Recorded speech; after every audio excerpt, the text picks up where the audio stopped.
Gracias por continuar con nosotros. Tenemos en nuestro estudio a Kevin Casas, ex vicepresidente de Costa Rica y ex secretario de Asuntos Políticos de la Organización de Estados Americanos, para conversar un poco sobre el tema de estado de la democracia en Centroamérica. Muchas gracias por su compañía, señor Casas. Tal vez iniciamos hablando precisamente de la corrupción, lo que está pasando actualmente en Centroamérica y los casos que día a día se están dando en cada uno de estos estados. ¿Está Centroamérica acostumbrada a ese estallido, esa bomba de corrupción que se está dando, o se está creyendo en el poder del Estado, el poder judicial de cada país? Yo creo que más bien la pregunta que hay que hacerse es por qué había tardado tanto, ¿verdad? Porque cuando uno ve las evaluaciones que rutinariamente reciben casi todos los países de Centroamérica en términos de sus niveles de corrupción son terriblemente negativas, ¿no? Lo que me parece que ha cambiado es la exigencia de parte de la sociedad civil, la capacidad de organizarse por parte de la sociedad civil para plantear esas demandas, y en eso las redes sociales tienen muchísimo que ver. Y uno esperaría que hubiese cambiado el papel del Poder Judicial en cada uno de los países centroamericanos en términos de asegurar que no haya impunidad. Y esa es la pregunta clave. Yo tengo serias dudas de que esto responda a un mayor nivel de fe en la capacidad del Poder Judicial para eliminar esa impunidad. Yo creo que está por verse cómo reaccione el Poder Judicial. Yo creo que esa es la pregunta clave, lo que va a determinar el curso de estos nuevos movimientos de protesta que están apareciendo en Centroamérica, que en todo caso me parece que son sanos. Pero van en aumento, definitivamente. Años atrás no veíamos este tipo de corrupción y pues, la gente se ve molesta. Ya hasta se está solicitando en varios países la presencia de la CICIG, que sabemos que en Guatemala ha dado un muy buen resultado. Eso precisamente, ¿qué le parece a usted? ¿Necesita Centroamérica más instituciones como la CICIG que vayan a interrumpir, meter mano? Tristemente sí, Natalia. O sea, yo creo que la CICIG es un recurso extraordinario porque es de alguna manera consentir en algún nivel de intervención internacional en las instituciones judiciales, que es justamente lo que ha pasado en Guatemala en los últimos años. Figúrese que yo personalmente desde hace muchos años vengo abogando porque ese modelo se adopte por lo menos en Honduras y en El Salvador. Creo que es un modelo que con limitaciones, porque en esto no hay varitas mágicas, ¿verdad? Pero que con limitaciones ha tenido un balance positivo en el caso de Guatemala. Y francamente, usted tiene que generar algún tipo de palanca, algún tipo de instrumento que permita ir limpiando las instituciones de administración de justicia por dentro, porque por el curso normal de las cosas realmente lo que uno puede esperar es en las instituciones de administración de justicia en Centroamérica mayores niveles de corrupción, mayores niveles de penetración del crimen organizado y en última instancia un mayor nivel de impunidad. Entonces, precisamente, si se aceptara la CICIG en Honduras, que es donde ahorita se está solicitando, se está aceptando, se está dando a conocer que no están sirviendo las entidades judiciales, no está sirviendo la seguridad. Totalmente, pero me parece que es un acto de reconocimiento elemental por el que tienen que pasar estos países donde las instituciones de administración de justicia, no de ahora, de hace mucho tiempo, están en un estado calamitoso y me parece que esa reconstrucción de las instituciones de administración de justicia, también de las policiales, es una de las claves no solo para combatir la corrupción, también para enfrentar el aún más grave problema de seguridad ciudadana con el que tienen que contender sobre todo la mitad norte de Centroamérica, problema de seguridad ciudadana que tiene una de sus raíces justamente en el estado terrible, comatoso de las instituciones de administración de justicia. ¿Cómo hacer para que la sociedad, señor Casas, que pierde realmente la perspectiva o pierde ese amor al Estado, esa confianza que le depositó en el momento de su elección, volver ¿cómo el Estado vuelve a recuperar la confianza de ese ciudadano? ¿Cómo hace para volverlo a hacer confiar, a pesar de que se están llamando instituciones como la CICIG, tanto en Honduras como en Guatemala y otros países que probablemente en pocos años la vayan a necesitar? ¿Qué puede hacer el Estado para volver a conquistar al ciudadano? Mire, vamos a ver, yo creo que es mucho pedir que la gente esté enamorada de las instituciones públicas. Yo creo que una dosis de desencanto en las instituciones públicas dentro de límites es de hecho algo positivo. Yo creo que le hace bien a un país tener ciudadanos que no confíen demasiado en los políticos, que no confíen demasiado en las instituciones públicas. Aquí el tema es si ese cuestionamiento actual a las instituciones públicas y en particular al poder político se va a canalizar dentro de la democracia o fuera de ella. Esa es más bien la pregunta clave.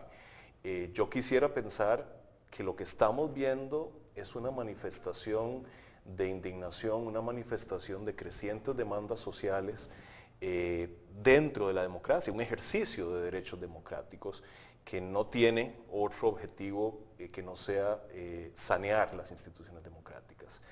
Y digo esto de manera deliberada porque me preocupa un poco, y ahora fuera de cámaras, usted me lo mencionaba, el tema de los llamados que hay a suspender o a posponer las elecciones en Guatemala.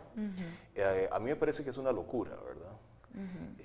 Lo que sea que uno piense de los actuales candidatos, lo que sea que uno piense de las actuales opciones políticas en Guatemala, yo creo que por la salud de la democracia guatemalteca es imprescindible que esas elecciones se celebren. Cuando un país empieza a jugar con los plazos electorales y empieza a crear regímenes de excepción, entramos en una espiral descendente de la que después va a ser muy difícil salir. Y aquí el caso que viene a la mente es el caso de Venezuela, que justo así fue como empezó la espiral descendente que dura hasta el día de hoy. Pero entonces, ¿cómo cortar de raíz esa situación? Porque todos los días salen más casos en Guatemala. ¿Se le ha solicitado la renuncia? ¿Se le han abierto comisiones dentro de la Asamblea para investigar directamente al presidente Pérez Molina? Y aún así sigue el pueblo solicitando que no se hagan esas elecciones porque no quieren más, están cansados. Entonces, a pesar de que es algo democrático y que es un derecho del ciudadano de poder ejercerlo, sabemos que ni siquiera la primera ronda, probablemente vayamos a una segunda ronda con los 25 candidatos que apenas se iniciaron en el tribunal. Entonces, ¿cómo hacer que la gente realmente vaya a creer que vaya a darse un cambio para no caer precisamente en lo que ocurrió en Venezuela? Mire, yo creo que la pretensión de acabar de raíz con la corrupción, de acabar de raíz con los abusos es muy poco realista. O sea, lamentablemente imposible. Me parece que hay que ser un poquito más modesto y más realista en lo que pueden lograr estos movimientos. Hay ejemplos en la región y fuera de la región en los que una movilización ciudadana puede generar gradualmente cambios clave en las instituciones políticas, en las instituciones de administración de justicia. Y de nuevo, vuelvo a algo que decía antes. A mí me parece que la pregunta clave aquí es el papel del Poder Judicial, más que del Poder Ejecutivo. Entonces, o del Poder Legislativo. Esa pregunta. ¿Cuál es el papel, Mire, entonces? Aquí es donde está, Ese es el punto clave. aquí está la pregunta del millón, ¿verdad? Si el Poder Judicial va a estar a la altura de las circunstancias. Y aquí, justo ahora, veía algunos reportes que estaban pasando ustedes en el canal, y me parece que aquí el contraste que hay, por ejemplo, entre lo que está pasando en Panamá con el expresidente Martinelli y lo que está pasando en El Salvador con el expresidente Flores, va a ser muy revelador y muy elocuente de cómo cada uno de los países lidia con esto, lidia con este tipo de fenómenos. Y mire, yo cada vez estoy más convencido que la independencia, la autonomía del Poder Judicial, la capacidad de asegurar que nadie está por encima de la ley, es el barómetro más fiel del estado general de la democracia en un país. Y aquí, mire, los ejemplos que me vienen a la mente fuera de la región centroamericana son el de Brasil y el de Venezuela. Miren, el caso de Brasil ha sido admirable. La actitud, la presencia de ánimo de los jueces en el caso del escándalo de corrupción de Petrobras, que realmente, o sea, los tipos están llevando a juicio y aplicando la ley a los niveles más altos del sector privado y del sector público. Eso es una democracia digna de ese nombre. Comparemos eso con el caso de Venezuela, donde hace poquito leía que alguna gente hizo un estudio muy interesante analizando sentencias del Poder Judicial entre el año 2000 y el año 2012, en las que el Estado ha sido parte, de casos en los que el Estado ha sido parte. No hay una sola sentencia en contra del Estado venezolano. Eso es una vergüenza. Bueno, eso no es una democracia. Entonces a mí me parece que el tema de cómo reaccione ante estas denuncias y ante la presión ciudadana del Poder Judicial, y nadie pide que condenen a nadie. O sea, eso será materia de lo que habrán de decidir los jueces. Pero que si es necesario aplicar la ley, que se aplique de la manera adecuada, de la manera justa, a quien tenga que aplicarse. Me parece que ese es el test fundamental. Hace poco veíamos una estadística, una encuesta que se hizo en la cual el presidente Luis Guillermo Solís encabezaba como el peor calificado de Centroamérica. ¿Qué opinión le merece a usted, que estuvo tanto en el gobierno de ese país, con lo que está sucediendo actualmente y la calificación que se le dio a este presidente? Mire, yo afortunadamente tengo tiempo de estar fuera del país, entonces la verdad que trato de no opinar demasiado sobre la política de Costa Rica. Ahora, mire, yo creo que la calificación que se le da a un gobierno mucho tiene que ver con las expectativas que se generaron al momento de ser electo. Yo tengo la impresión de que en el caso de Costa Rica y en el caso de la elección del presidente Solís, se generaron unas expectativas desorbitadas de lo que una nueva administración iba a poder cambiar. Son expectativas que de alguna manera estaban ahí, pero que también fueron alimentadas. Tengo la impresión de que se le vendió a la gente la idea de que las cosas en Costa Rica no se hacían o se hacían mal, porque los que estaban antes eran un montón de inútiles y un montón de corruptos, ¿verdad? Y la cosa es mucho más complicada que eso. Y creo que el presidente Solís y su equipo, que en todo caso era un equipo bastante desprovisto de experiencia, por primera vez llegaban al gobierno, se ha encontrado con lo que cualquiera que vaya al gobierno en Costa Rica, a mí me pasó también, se encuentra, que es que aquí es dificilísimo hacer cualquier cosa, aquí es dificilísimo cambiar cosas.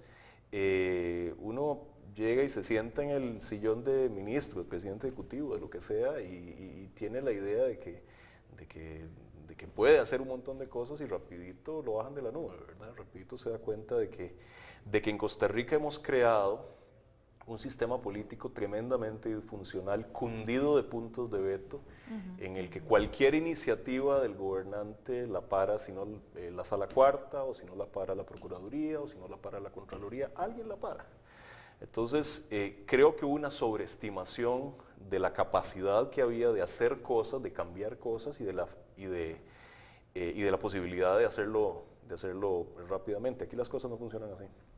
Solamente para terminar, señor Casas, enumeremos en la región cuál podría decirse que es el país que tiene, a su parecer y con su conocimiento, el mayor problema de corrupción actualmente. Uy, mire, esa es una pregunta complicadísima, porque la corrupción tiene muchísimas aristas, ¿verdad? O sea, yo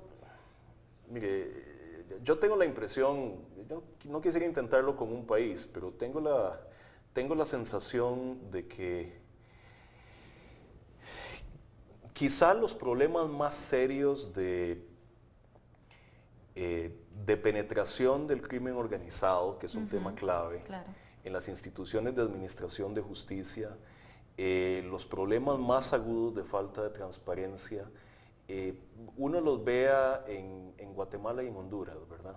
Tengo la sensación de que, esos dos países. De que El Salvador, incluso de manera muy curiosa, incluso Nicaragua, creo que tienen mayores controles institucionales, ¿verdad?